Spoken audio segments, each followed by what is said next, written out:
In this episode, you will learn where self-doubt comes from and why we all experience it.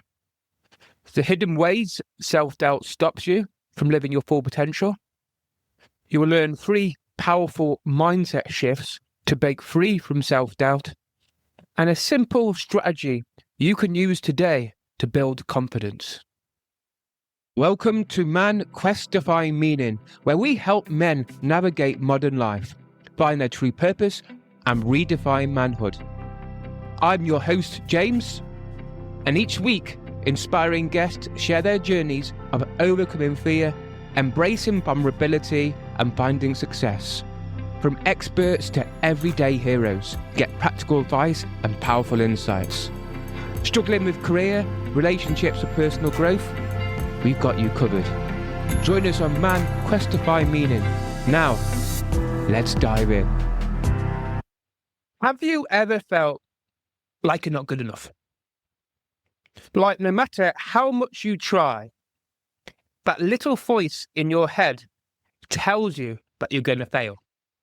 Maybe you've had a great idea, but talked yourself out of it, or you wanted to take action, but something inside of you told you that you're not ready. If that sounds familiar, you're not alone. So today, I want to have an honest conversation about self-doubt. Why we experience it, how it holds us back, and most importantly, how do we break free from it?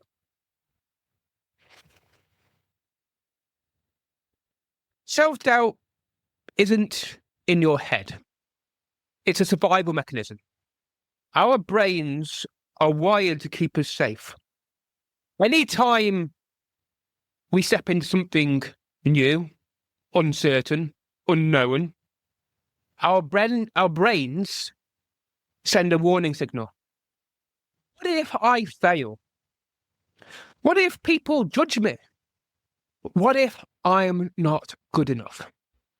These are all normal.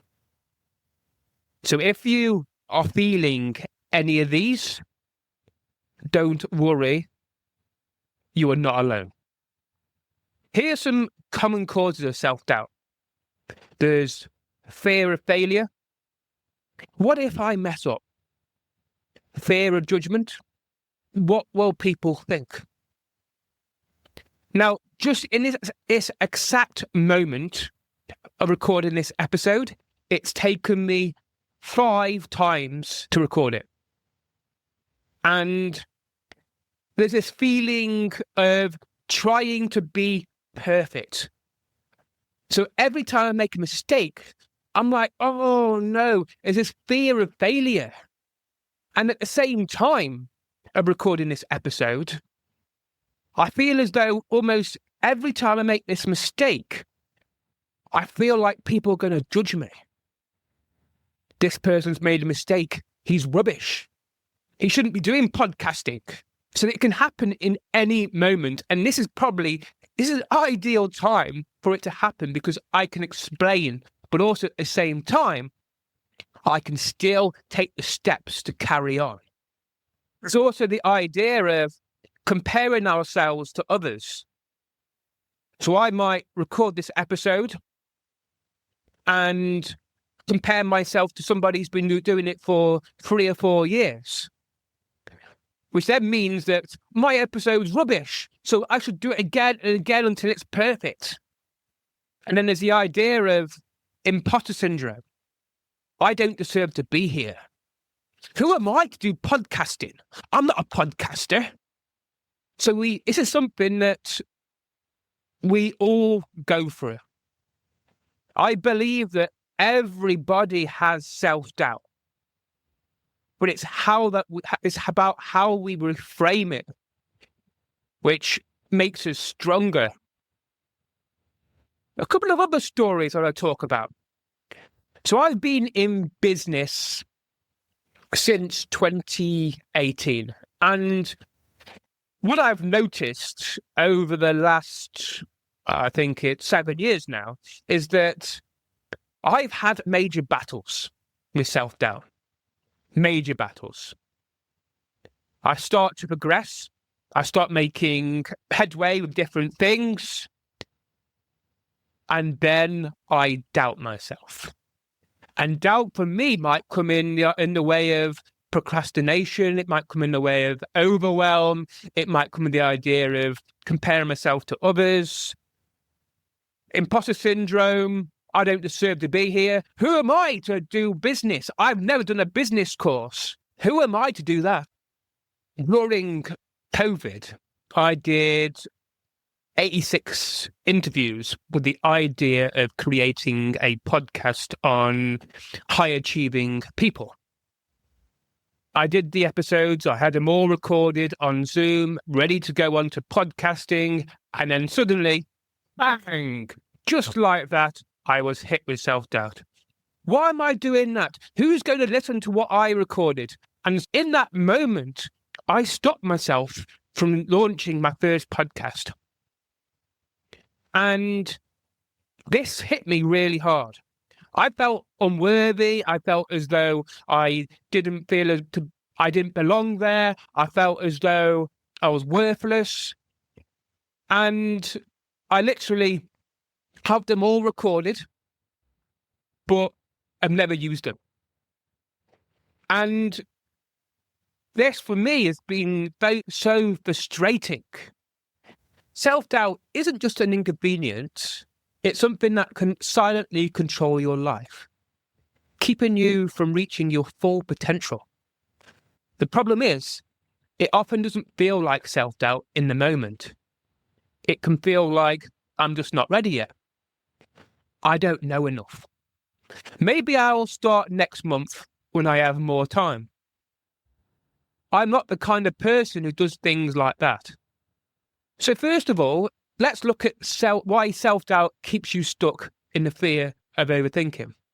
Firstly, self-doubt keeps you stuck in fear and overthinking.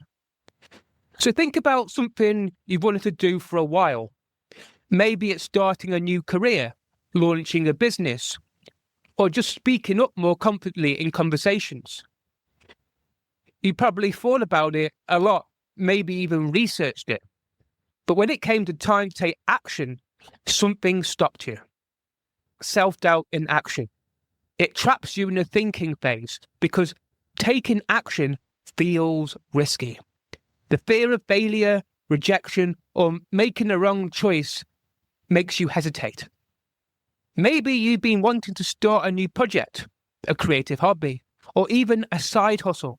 But instead of starting, you research endlessly, watch YouTube videos, read books, and tell yourself, I'll start when I have everything figured out. Months pass, and you're still in the same place. Maybe you've been wanting to start a new project, a creative hobby, or even a side hustle. But instead of starting, you research endlessly, watch YouTube videos, read books, and tell yourself, I'll start when I have everything figured out. Months pass, and you're still in the same place. That's self-doubt disguised as preparing. This is one thing that I do personally. So whenever I get stuck, I go and plan. And then once I've planned, I start making progress. And then I hit a block. And then I plan again. And I do all the planning. And then I start again. And then I plan. And this is a loop that I've been going through for many years. And it's only been probably the last 6 months where I've actually realized that this is one of my coping mechanisms when it comes to self-doubt. And so I've had to realize that it's all very great planning all the time, but without actually taking action and doing something, planning's useless. So here's the truth. You don't need more time or knowledge.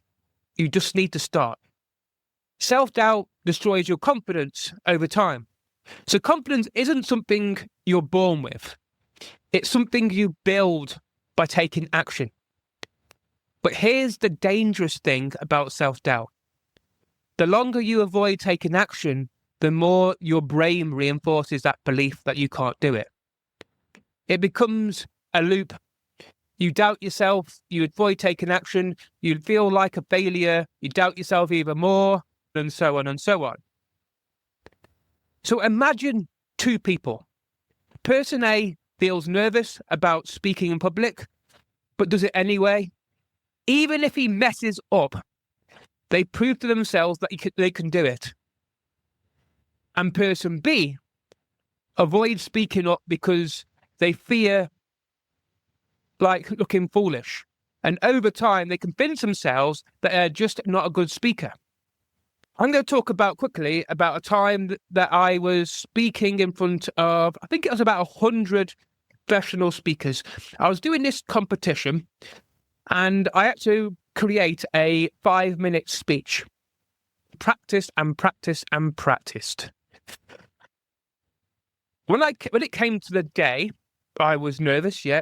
And what I did was I went onto stage and I said the first sentence, and within the first sentence or two, I had completely forgot what I was going to say. And I could actually hear the crowd saying, come on, James, you've got this. And then I started again and I forgot. Now, I had two options, like person A and person B. The first option is I could have run off stage and avoided it completely. But that would only have reinforced to me that I'm not good enough, that I'm not worthy. I can't do that. I'm not I'm not a speaker. Or I could make the decision just to roll with it. Just allow the words to flow out of my mouth. Don't worry about the speech. Just talk about what comes up. And that's what I did. And during that talk, I was the only one in that round to get a standing ovation. And do you know why I got a standing ovation? It was because I took the courage just to talk, to overcome that fear of failure, to overcome the imposter syndrome, and just to let the words flow out of my mouth. You see the difference between person A and person B, but also how I could have responded in both those situations. Truth here is the only way to build confidence is to take action before you feel ready. And as you take action, you become more and more confident. It requires bravery to do it, even though you know that you are nervous, even though that you know you can make a mistake, even though you know that something could happen, you still do it. You have that bravery within yourself. This is actually just what I'm talking about, bravery. This is a great quality to incorporate into your life. Allow yourself to feel that bravery and to really step into that person who you are meant to be. Self-doubt can also lead to procrastination and excuses. This is something that I've had happen to me many times. One of the biggest lies with self-doubt is that it tells you, I'll start when I feel ready. But the truth is, you never feel ready. Self-doubt tricks you into procrastinating, making you believe you need more time, more knowledge, more experience, more confidence. But the only way to feel ready is to start before you feel ready. One of my own patterns for myself is that when I feel lost or don't know what I need to do, I will go downstairs and watch films. I've done it many times where I've done an hour of work and then all of a sudden I'm like, I don't feel ready. I can't do this. What am I meant to do? And then I'll find myself watching films the remainder of the day. And then I will, at the end of the day, I'll look back and think to myself, why did I do that? I could at least done something. The truth is, readiness comes from doing, not waiting. Here are a few questions to reflect on. Well, I want you to ask yourself, what's one thing I keep postponing because of fear? And what one action step can I take to step into that fear? Might I be, instead of taking action? If I didn't doubt myself, what would I be doing differently right now? I challenge you. Take one small action step today in any area where self-doubt might be holding you back. So now let's talk about 3 powerful mindset shifts to overcome self-doubt. First one, reframing failure is feedback. Failure isn't the opposite of success. It's a stepping stone towards it. Every successful person has failed multiple times. The only difference is, instead of stopping, they learn from it and keep going. Think about it. How many times did you fall before you learned to walk? You know, as a baby, how many times did we stand up, start walking, fall down, get back up? How many times did we fail talking? How many times did we fail trying to eat with a spoon and fork? How many times did we fail trying to do different things? And then as we grow up, we get to the point where we might have one failure, and then we think we are an actual failure and we can't do it. And so this kind of leads on to that as adults, we need to take this baby mindset of to keep trying, keep going. If you fail, great, try again and try again. Take into account of what didn't work and what did work, and incorporate what did work into what you're doing. I remember when I first launched this podcast and I did an episode on my own. And it was so difficult because I would do it, I would stop, I would do it, I would stop, I would look at something that's not good enough. But in hindsight, now I think to myself, it's all learning. Every time I record an episode on my own, I have to learn how to be able to carry on the conversation. I have to grow into thinking, okay, I might have done this a little bit wrong.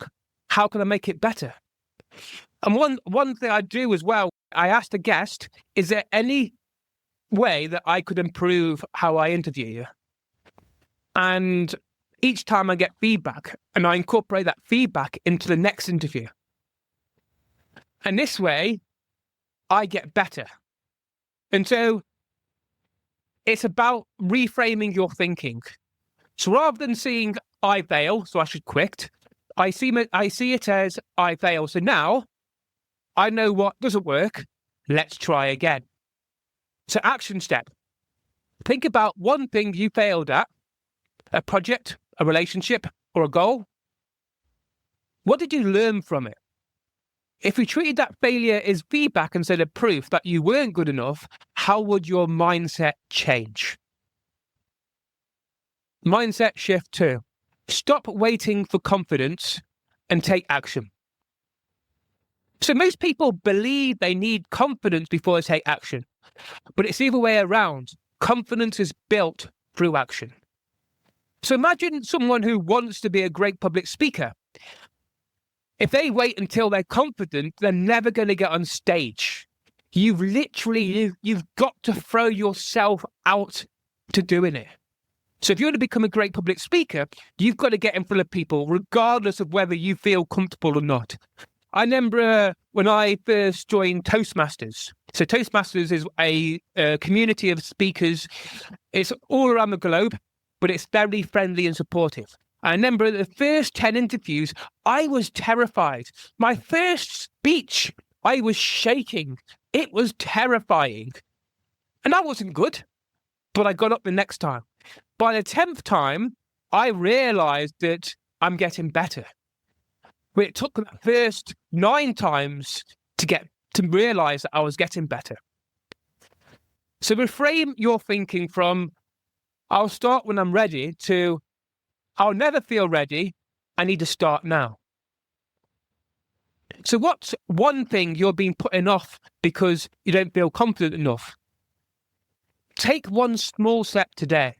Even if it's just sending an email, writing an outline, doing a rough draft, starting a podcast, or maybe it's just saying to that person that could be going on a date. It could be just taking the steps to find a new hobby, or it could be anything. Just take one small action step. It hasn't got to be big. It can be the tiniest of steps. Mindset shift number 3. Speak to yourself like a friend. The question I want to ask is, would you talk to your best friend the way you talk to yourself? Probably not. I know from past experiences how I've literally treated myself. I'm not good enough. I always mess things up. I will never succeed. I am unworthy. How can I do that? You're an idiot. You should be doing that. How? Why? And if you told your friends this, they'd walk away. But if you told a friend that you were struggling, I'm pretty sure they would encourage you. So you'd say, you've got this. You're learning, and that's okay. Keep going and making progress. So it's about reframing your thinking from, I'm not good enough, to I'm capable. I'm growing. I'm doing my best. So here's a great action step that you can take when it comes to treating yourself like you're the best friend. I want you to catch yourself in negative self-talk today. The moment you say something unkind to yourself, pause and replace it with something supportive. And see over the day how it changes. Now that we've talked about 3 mindset shifts, I want to talk about a simple strategy to beat self-doubt today. And it's called the what if it works exercise. Self-doubt always asks us, what if I fail? But what if you flip that question and instead of asking, what if I fail, try, what if this actually works? I want you to think about something you've been holding back on, maybe starting a project, launching a business, making a big life decision, asking a man or a woman on a date, starting a new hobby, trying something that you put off for years. What if it works? What if you take a risk and it leads to something incredible? What if this one decision changes everything? So here's the mindset shift. Most of the time, our worst fears never happen, but we let them control us anyway. So instead of obsessing over the worst case scenario, let's start to focus on the best case scenario. Action step. I want you to take one small action today towards something that self-doubt has been holding you back from. Even if it's uncomfortable, even if it's scary, just one tiny step. This is the challenge. And I want you to ask yourself, what's one thing fear has been stopping you from doing? And what one action can you take today? I would love to hear your feedback, so please leave me a comment, or you can DM me. I do have my details in the podcast. So just to finish off this episode, I want to leave one key takeaway. I want you to know that self-doubt is normal, but it doesn't have to control you. The only way to build confidence is to take action before you feel ready. Please leave me a comment, DM me, and let me know what you thought of this episode, because the more that I get your feedback, the more that I can know what topics to talk about, what kind of people to bring in, and how I can best serve you. I'd love it if you could subscribe to the podcast, because this just means that you will see more of my content, and this will definitely help you. Also, you can find me on socials.